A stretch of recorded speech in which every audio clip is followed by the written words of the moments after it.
Hi guys, ഞാനിന്ന് അങ്ങനെ ഡ്യൂട്ടിക്ക് പോകാൻ വേണ്ടിയിട്ട് ഇന്ന് പുറത്തിറങ്ങിയപ്പോൾ നമ്മളെ കാറിൻ്റെ അടുത്ത് കൂടെ പോയപ്പോൾ ഒരു സംഭവം ശ്രദ്ധയപ്പെട്ടു. അപ്പോൾ നിങ്ങളുമായിട്ട് കാണിക്കാമെന്ന് വിചാരിച്ചിട്ട് കാണിക്കുകയാണ്.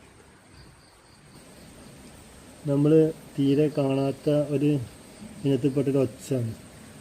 വൈറ്റ് കളർ, നമ്മൾ പല ബ്രൗൺ കളറും അതുപോലെ മണ്ണിൻ്റെ നിറമുള്ള ഒച്ചിനൊക്കെ കാണാറുണ്ടെങ്കിലും പക്ഷെ വൈറ്റ് കളർ ഈ വെറൈറ്റി ആദ്യമായിട്ട് കാണുന്നു. ഭയങ്കര ഇൻട്രസ്റ്റിംഗ് ആയി തോന്നി. വളരെ സിമ്പിളാണ്, പക്ഷെ ഭയങ്കര ഭംഗി കാണാൻ. അപ്പോൾ അത് കണ്ടപ്പോൾ നിങ്ങളുമായിട്ടൊന്ന് കാണിക്കാമെന്ന് വിചാരിച്ചാണ്. ഓക്കെ, അപ്പോൾ നമ്മൾ വീഡിയോസും ഒക്കെ നിങ്ങൾ ഷെയർ ചെയ്യണം. അതുപോലെ തന്നെ നമ്മൾ ചാനൽ സബ്സ്ക്രൈബ് ചെയ്യണം. ഇനിയും പുതിയ വെറൈറ്റിയുമായിട്ട് നമ്മളിങ്ങനെ വരും.